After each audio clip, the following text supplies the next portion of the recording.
Sementara itu, Saudara, Universitas Terbuka terus menarik minat masyarakat untuk melanjutkan pendidikan.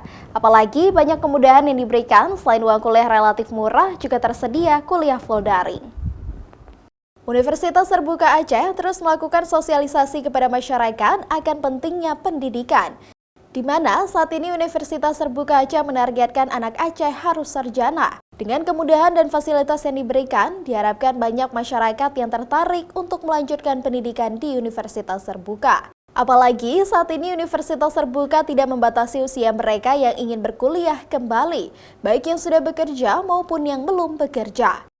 Selain kuliah yang dilakukan secara daring dan uang kuliah yang relatif murah, Universitas Terbuka juga menyiapkan layanan salut di sejumlah daerah untuk mempermudah masyarakat yang ingin berkonsultasi.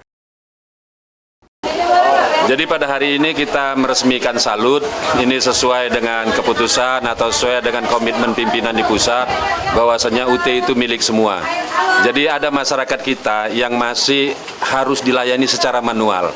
Meskipun kita sudah menyiapkan sarana digital, namun kalau tidak disentuh dengan orang lain dengan penjelasan secara langsung itu masih belum yakin, sehingga salut yang sebenarnya ini sudah ada sejak awal itu namanya Pokjar. Nah, kenapa ini salut hari ini di-boomingkan supaya bosnya tahu bahwasanya UT itu layanannya profesional.